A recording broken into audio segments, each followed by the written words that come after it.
नमस्कार मंडळी, मी आरती आर्यन रेसिपीमध्ये आपले मनापासून स्वागत करते। चला तर मग आज आपण चुलीवरती अंडा राईस बनवू।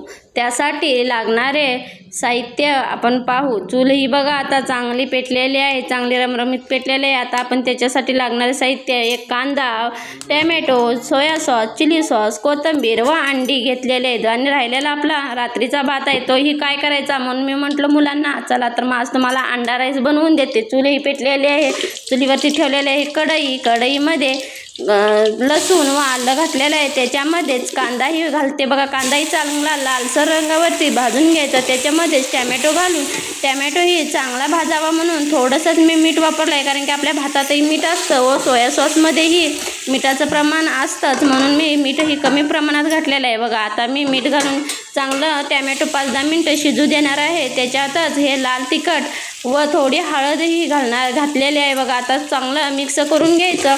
त्याच्यामध्ये थोडासा आपला बिर्याणी मसाला असतो तो घातला तरीही चालतो, किंवा तुम्ही राईस मसाला म्हणजे चायनीजमधलाही घालू शकता। मी आमच्या घरगुतीच मसाला आहे तोच घातलेला आहे बघा।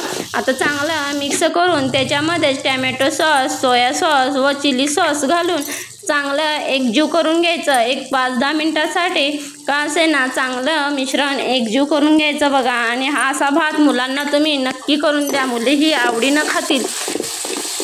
आता सॉस घालून चांगलं मिक्सही केलेलं आहे। त्याच्यामध्येच ही 4 अंडी आहेत, ही मी फोडून घेते बघा। हातानेच मी अंडी फोडते बघा। आता ही चांगली अंडी ही मी फोडून घेतलेली आहेत। आता चांगलं मिक्स करून घ्यायचं। एक 5-10 मिनिटासाठी असंच हलवत राहायचं बघा। आता आपलं पूर्ण असं पाणीही त्याच्यातलं पूर्ण शोषून घेतलेलं आहे। त्याच्यामध्येच मी कोथिंबीर व आपला रात्रीचा उरलेला भात आहे तोही घातलेला आहे। आता चांगलं परतून घेऊन एकजीव सगळं मिश्रण करून एक 5-10 मिनिटासाठी वाफ देऊन घ्यायची आहे बघा। आता आपली चांगला मी मिक्सही भात करून घेतलेला आहे आणि आपला गरमागरम अंडा राईस तयार आहे।